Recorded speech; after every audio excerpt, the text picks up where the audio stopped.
Hello everybody and welcome to Let Me Talk. Let Me Talk is my radio show, because I've messed up the intro. Oh my god, now I'm in my head. My name is Claudia and Jay. I am your host. Let Me Talk is my radio show all about being a queer teen in small towns because I'm a gender fluid lesbian. I've lived in a lot of small towns and I started a radio show about it. And apparently can't do my intro now. It's fine. It's fine. If you weren't around for the last episode, I'll give some updates, a recap. Last episode was kind of like a welcome back episode, so just giving some brief updates. I also discussed that September was Suicide Prevention Month, but that doesn't mean we stop the discussion of mental health, so to kick this episode off with a bang, I want to talk more mental health, so that does mean this episode will contain discussions of mental health and depression. If you or someone you know needs help, there are resources. Lifeline is available 24 hours. You can call on 131114. 13 Yarn is also available 24 hours. You can call on 139276. And finally, if these topics aren't something you want to listen to, that is totally fine. Just move along. Now, last episode, I wanted to talk about this and decided it was going to be too much, but this episode, with that little intro and warning I just gave, you might notice that I didn't list KidsHelpline, and I don't know, some of you might find that a little bit interesting because I'm a young person myself. Maybe I would want young people to seek help, and I've talked to KidsHelpline, and I want to tell everybody kind of my experience with KidsHelpline. So I called them once and I used their online chat service another time. I don't want to discuss the call too much because it just wasn't that much. I was just left on hold for a long time. I was very nervous over the phone. I didn't really want to be calling, which is totally fine if people don't want to call either. Lifeline also has a chat service. 13 Yarn has a chat service. Most crisis helplines have chat services. It's just a lot easier to list their phone number, and if people go, I want to seek help, they can Google those things and see there's a chat service. Yeah, I just didn't want to be calling on the phone, so I was already nervous, and then the person on the phone was just really unsympathetic and weird, so I didn't have a great experience calling KidsHelpline. I was I'm never gonna do that again. And so when I was feeling really low and I was I need to talk to someone, I need kind of help, I was okay, I don't want to call KidsHelpline. KidsHelpline is kind of the only thing that I know about. I guess they have a chat service, I'll use it. And the chat was interesting. When you are signing up for the chat service, it's it doesn't ask for your email or phone number or anything. It just asks your name, why you're seeking the chat service, and then when you click yes, proceed, take me to the chat, it says you get a message that says there's going to be wait times, and it was this is a very busy time for people to be seeking help from KidsHelpline. I think it was 8 p.m. to 3 a.m. or 1 a.m. somewhere around that. That was a time frame, and I was given a message that says this is very busy times for KidsHelpline. I was okay. It took over 45 minutes to get into a chat. So already, kind of a warning sign, but again, they were very upfront and apparent with the fact that it was going to take a while. There was no real estimate though. I think if I knew it was going to take 45 minutes, I would not have done it. But it was 45 minutes of me sitting there going, okay, I've registered, I may as well just get on this chat service. 10 minutes passed and I was well, I've already invested 10 minutes into this, I guess I'll just keep going. And it was really weird because I really wanted to be distracted at that time. If I wasn't talking to a professional to get help, I wanted to be distracted from everything that I was thinking. So I was listening to music and then freaking out basically every 10 seconds going, oh my god, am I in the chat, am I gonna miss this? So I was just swiping back and forth from music and the KidsHelpline tab that I had open, so that was not super convenient. I think there could have been something that said well, chime your computer or whatever, we'll send a little chime when you're in the chat, so I know I can just I could have just listened to music, but that's fine. And then I finally get into the chat, I'm there checking everything, so it's welcome to KidsHelpline chat, we've connected you with this person, and then I get another little sign that says you'll only have 45 minutes to chat. And I was oh, I just waited for over 45 minutes, but that's fine. Apologies everyone, I need some water, hold on. That's right, I brought a water bottle with me this episode. Shout out to my mum for giving me hers. So I get on the chat and it says, like, you'll be talking to somebody named Violet. Again, not the real name. I don't know if they give you, like, fake names for Kids Helpline, if they give the staff that, but I'm just not going to use that name. Like, Violet is not the name I was given, obviously. And so Violet starts off by going, like, hi, why are you on Kids Helpline? And I was like, okay. So I sent a kind of like a giant paragraph explaining everything that was going on for me and, like, why I was on Kids Helpline in the first place. And I was like, this is a bit strange, but I feel better doing this because I can just kind of sit with everything and, like, write everything out. And it took me, I'm a really, like, fast typer and I wasn't going back and editing anything, so it took me maybe like 2 minutes to send that, a little bit more, let's say 5 minutes, and I'm being super generous because it was more like 2. So I send that paragraph and Violet takes so long. I'm so sorry, but she took so long to respond, and I was like, you know what? Maybe I'll get a giant paragraph back validating me and it'll be okay, and, like, maybe Kids Helpline is useful. Violet sent a 2-sentence long message back to me, and I was like, oh, whoops, okay, that's fine. I don't know why that took you so long to type 2 sentences. Maybe you're a slow reader. That's okay. However, another thing that I saw, the message, I was about to say paragraph, that was not a paragraph that woman sent. The message that I got back was riddled with some grammatical errors, and I'm not talking like turning the word you into the letter U for, like, efficiency, like, no, commas in the strangest places, weird spacing, and I'm not going to be a stickler about that, because, hey, I'm on Kids Helpline, who am I to judge? But also, what are we doing? I'm sorry, I'm going to judge you a little bit, because what are we doing misspelling things? Really? And there was a point where she completely just misspelt my name to Claudia, and I was like, what is your excuse here? Clearly you're not a fast typer, like, what's going on? Have you got other people on hold, or... But it was just weird. After, like, a few messages back and forth, I was like, this feels like trauma dumping on an acquaintance from primary school. It doesn't feel like I'm getting help. I don't feel heard. I don't like this. Like, I think at the very end of that interaction, the end message and vibe of the whole conversation was basically, that's rough, buddy, for 45 minutes. And as I was, like, typing something, Violet chirps up and goes, oh, you have 5 minutes left, by the way. I'm like going, 5 minutes? We haven't done anything. We've done nothing. So it really was just, that's rough, buddy. That was, like, what I was getting from that interaction. And I think I would have just preferred being taught how to box breathe for the millionth time, or, like, been asked, have I taken a walk? Like, just the classic one-liners that, people have. So, no, I'm not gonna list Kids Helpline in my warning. I'm not gonna do it, and I will say I have not used Lifeline. 131 is not something, like, I can use, because that is for Indigenous people, but I'm still gonna put them in, because it's better than nothing, and I'm not gonna turn people to Kids Helpline and Violet, because, no, just no. And maybe you think I'm being too harsh, and maybe I should be more open-minded and, like, less negative, and give Kids Helpline, like, the benefit of the doubt and another chance.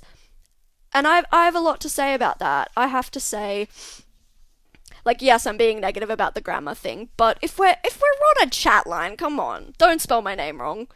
Send more than, like, 2 sentences to my giant paragraph worth of, like, just horribleness. Like, it just felt so truly ingenuine, and some people have this stigma of therapy, of, like, therapists, and I know Kids Helpline isn't therapy, just stick with me here.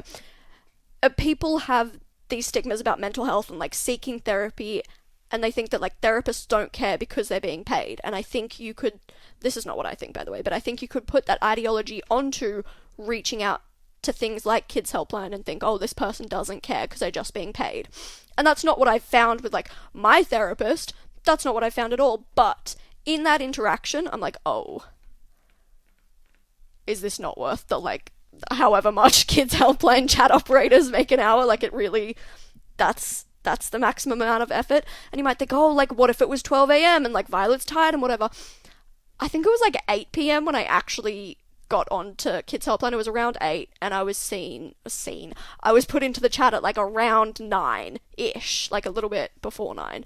So how tired can you really be? And I mean, chug a Red Bull, no, but kind of chug a Red Bull. And even if you still think I'm being harsh, let me hit you with this. In situations where people do talk to crisis helplines, there's usually pretty much only like one chance to get it right and make an impact and make the person seeking help feel heard and validated and maybe help out a little bit. And I'm going to give some advice for Kids Helpline because I don't want to just criticize and say this is a problem. Here's what I would do.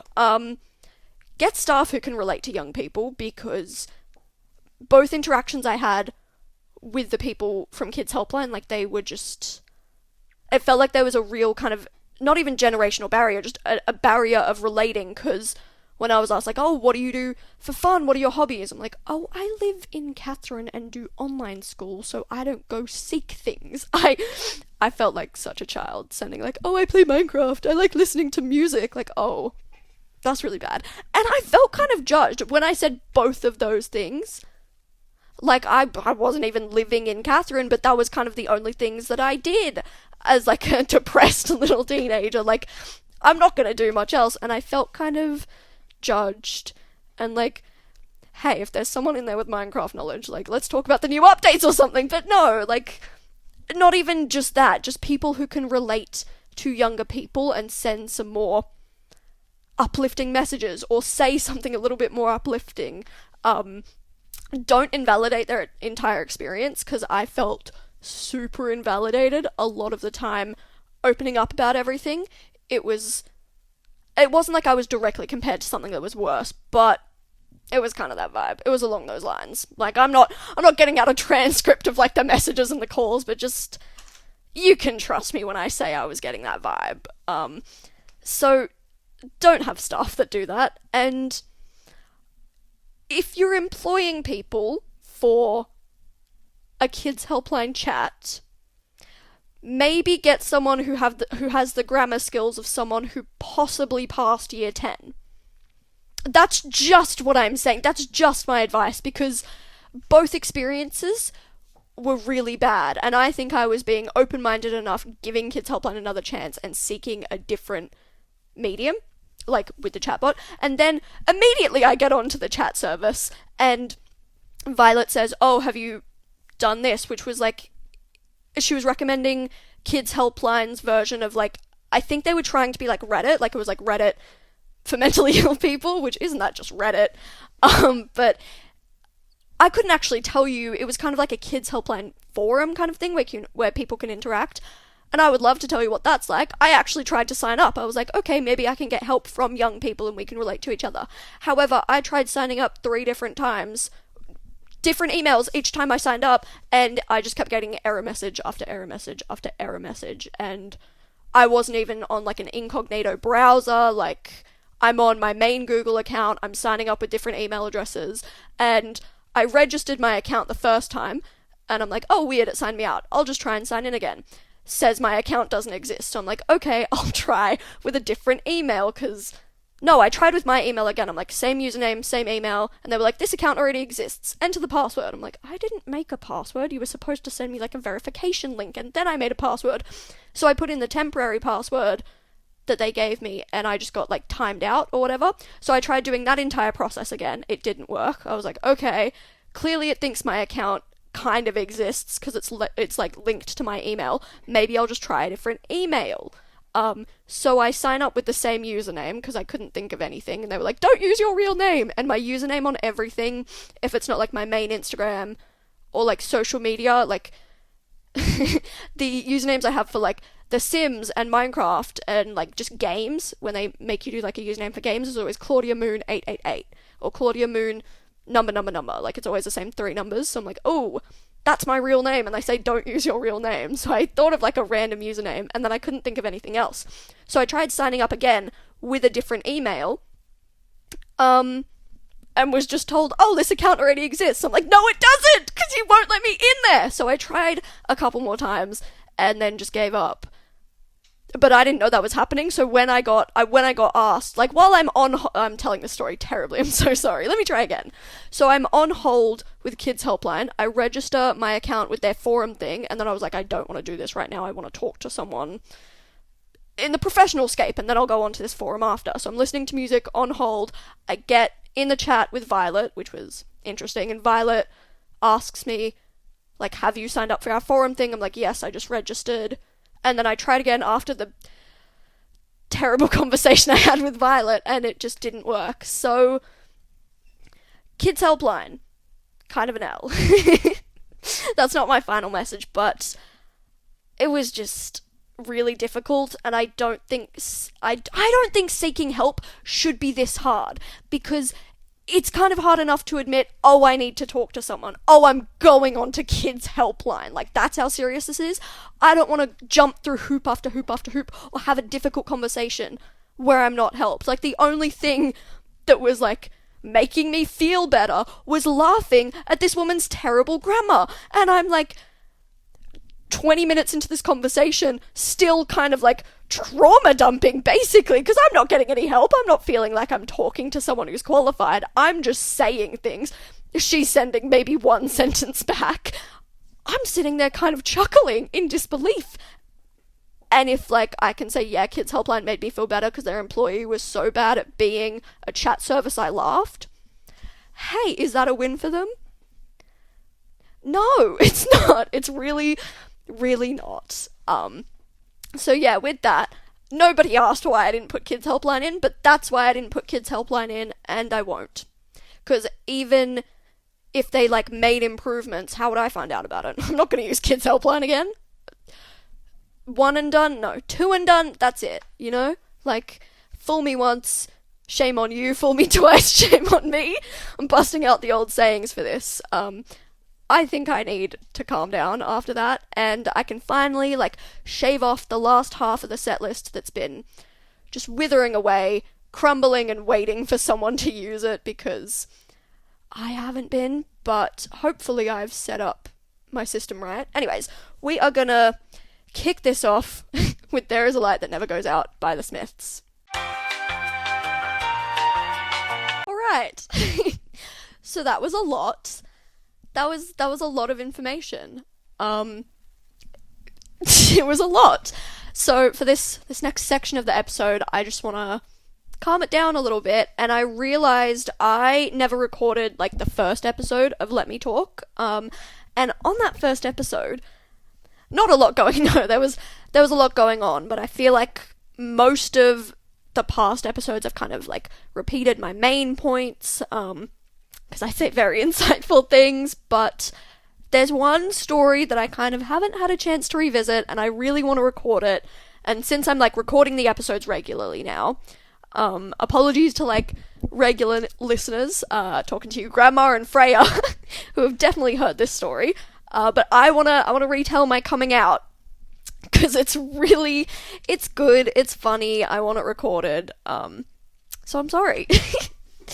Next episode, you can get some new information, but I was 12 when I came out to my mum, and we were not living together at the time. I was staying with my grandma, and she was driving from New South Wales to Western Australia with my brother. However, I had an iPad at that time. I was an iPad kid. That's right, I played Toca Boca, Talking Angela, Subway Surfers, that was me. I loved my iPad, like, I was such an iPad kid. So, because I had an iPad as a child, it was linked to my mum's iCloud account. Like, I had my own phone with my own iCloud account, but my mum still had, like, my iPad connected, because it just wasn't worth the hassle of disconnecting it. And when I was 12, it was 2020, and what was blowing up at the time was Procreate, which, if you didn't know, is a digital art app. And me being on TikTok and easily influenced, I want to say at the time, but I'm still easily influenced. And Procreate was like blowing up, so everybody was talking about it, everybody was using it, and even though I wasn't an artist, I was like, I need Procreate, because I got an Apple Pencil with my iPad. I think I just mentioned that I wanted to use it for school, and the Apple Store employee was like, right, I know what I can do.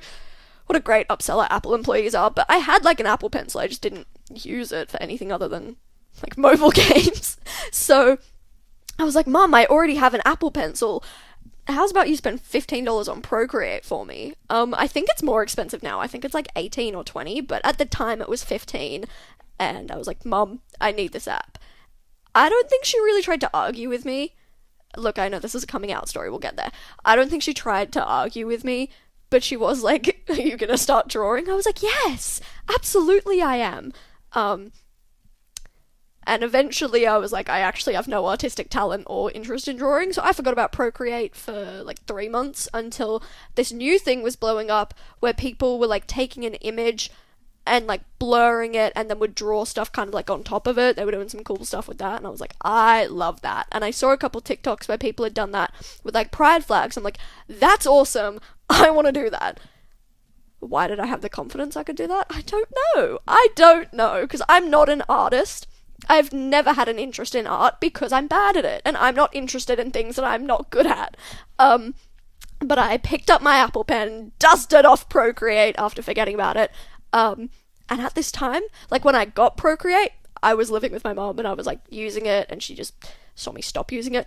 But now we were like not living together, and I downloaded an image of like a lesbian flag to like play around with in Procreate, blurred it a couple times and realized I can't do anything with this because you also have to draw something cool, and I can't draw.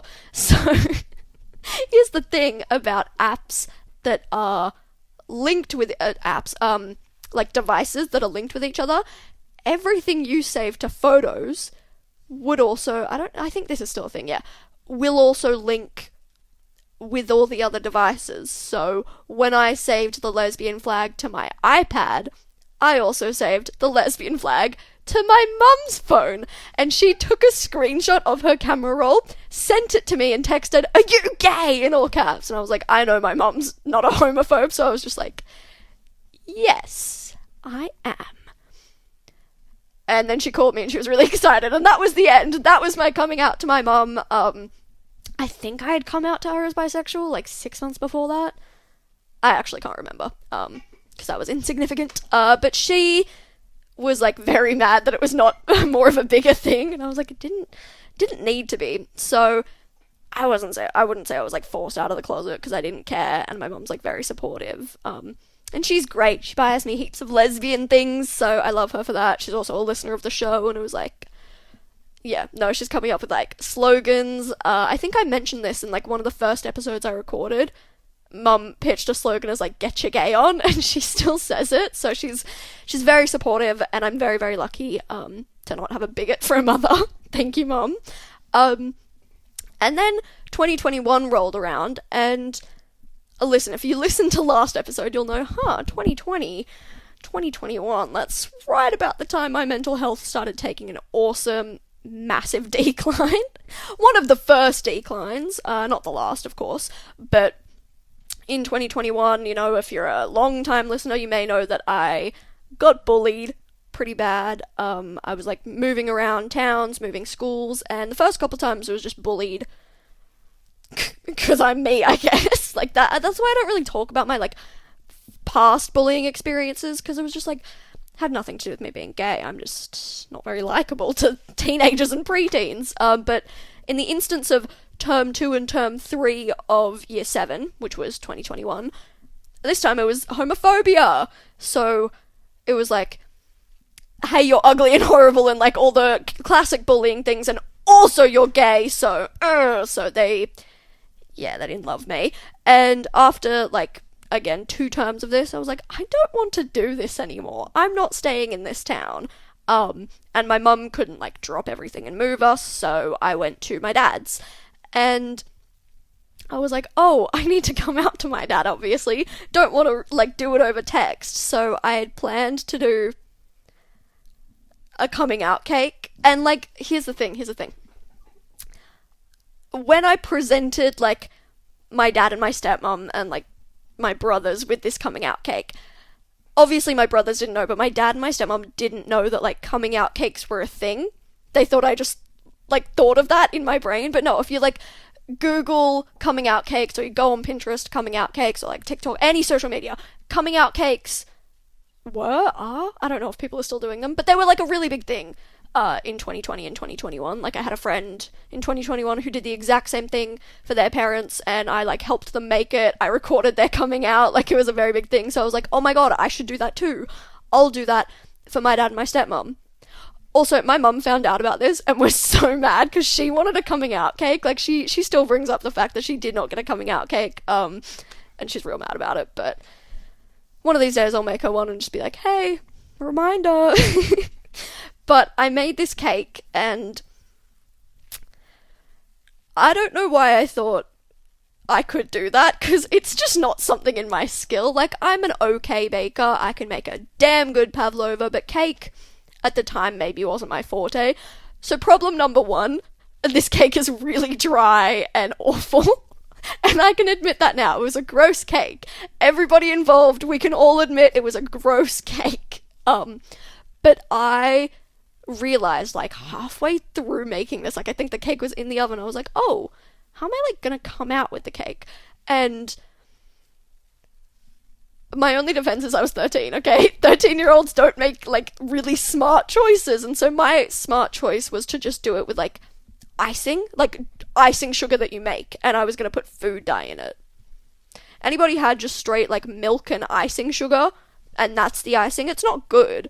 Like, when you use icing sugar in, like, buttercream, it's awesome. But just the foundational plain icing, it's terrible. And I use that to ice a cake. And my rainbow was very liquidy, because I got, like, separate bowls and poured them on the cake, and it was just, like, a mess. And even me in that situation, like, in that moment, I'm like, oh, this isn't looking good, but it's fine. I'll just write, like, I'm a lesbian or something. And then I realized, oh, don't really have anything I can write on this cake. So, do you know those little, like, cake decorating icing balls that that they sell at, like, Woolies or whatever? We had those. So I was like, I'll use them. So I spelled out the lettering, and I started with I'm like, oh, this is annoying and doesn't look good and it's tedious. So I gave up with a lesbian and just wrote gay.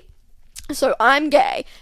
It's a mess of a cake. The lettering is also a mess, but I get everybody to sit at the table, and it's it's my dad, stepmom, and my two little brothers, and I put the cake down. And if you thought this situation wasn't already bad because of the cake, my little brother, listen, kids are awesome. I actually really like kids. I want to work with kids in the future, but didn't really like kids in this particular moment, because my little brother is, like, facing towards the cake, and he stands up and he reads and he goes, I'm gay. And I swear to God, it's, like, reverberating off the walls. It's echoing. So I'm standing there just going, oh, maybe this wasn't the best idea. And there is just, like, silence for, like, a beat. And then he goes, I'm gay. Louder this time. I swear this kid is shouting the words, I'm gay. I'm like, oh, okay, it's fine. He'll stop, right? And then a third time, I'm gay. And I swear it's louder. He's just shouting it from he may as well be on Mount Everest and coming out himself, I guess. No. So he finally turns to my stepmom, his mom, and our dad, and he goes, what does I'm gay mean? I'm like, oh, he said it again. And he said it so loudly that I'm pretty sure everybody in the neighborhood could have heard him.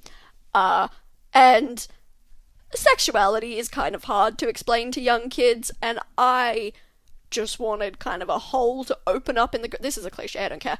I genuinely wanted a hole to open up in the ground and just swallow me as I watched my stepmother explain to my little child brother, my baby brother, what being gay means.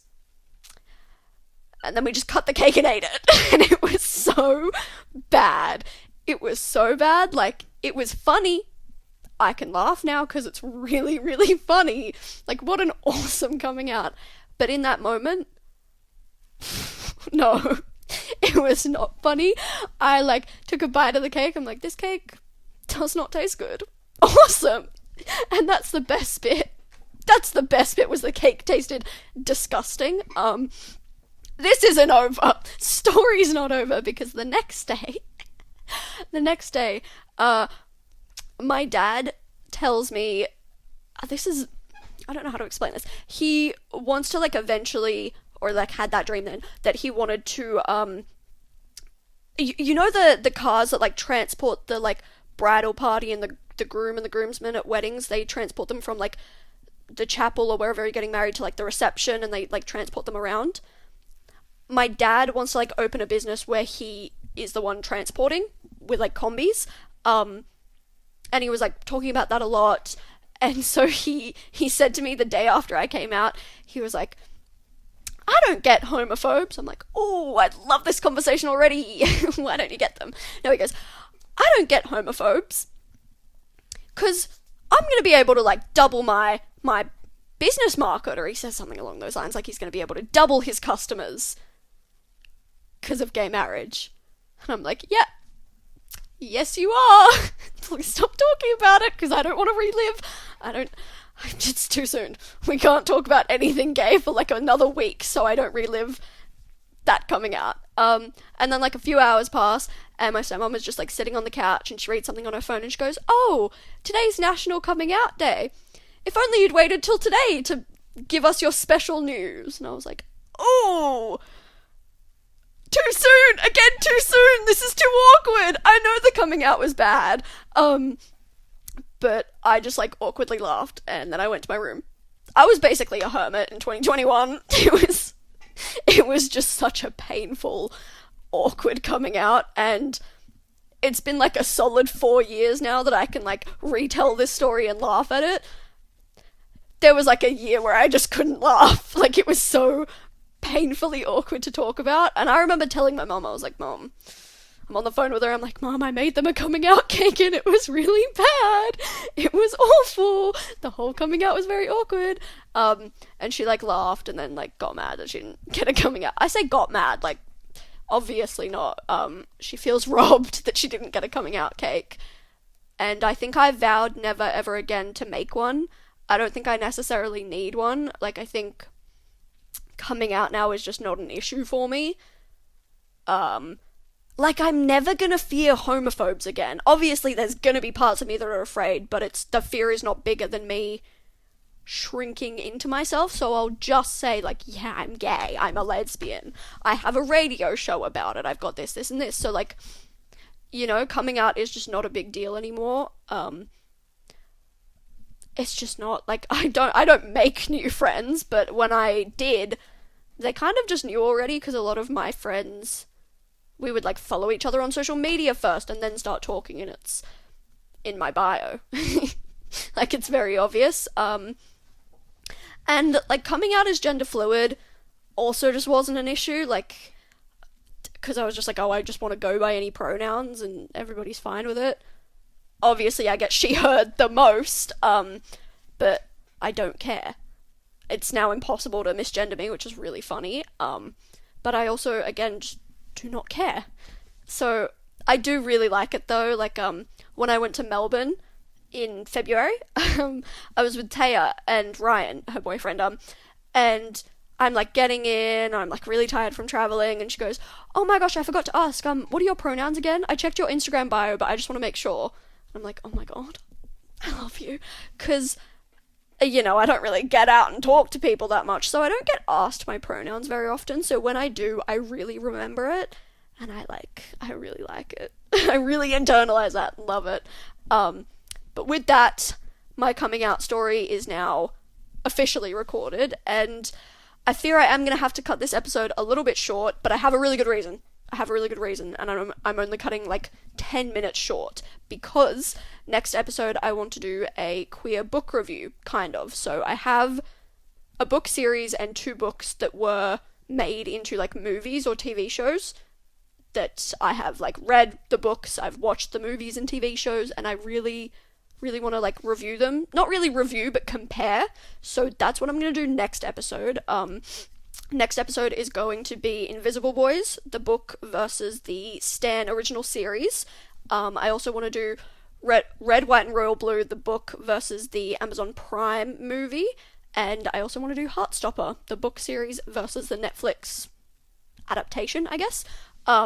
I don't know if I'm going to have time, like, in an hour to do all of them, but eventually that's my goal, to, like, compare all of them to their series, because I just got Invisible Boys, the book, like, yesterday, and I finished it, but I watched the Stan series a really long time ago, like when it first came out, basically. I watched it and it was amazing, and I have been going since then. I need this book, and I got it. I finally remembered that, like, I wanted the book, got the book, read it in like the span of 12 hours, and it was amazing. And then I've had, again, I think for all of these, no, because I'm doing great storytelling skills again. I watched Red, White and Royal Blue, the movie, and then went, I need this book. Props to my grandma who bought me the book. I remember her texting me going, do you need any books? I'm like, oh, there is one book. So I watched Red, White and Royal Blue, the movie, then read the book. But for Heartstopper, I read book 1, 2 and 3, and then watched season 1 when it came out of the Netflix show, and then I got book 4 and 5 of Heartstopper, and I also have the Heartstopper yearbook. So I'm hoping to compare all of those, and if I don't have time for all of them next episode, I'll just continue it, because there's a lot I want to say about all of them, and I'm very excited to share my opinions. So with that, I leave you. Thank you for listening. Have a good night, everybody.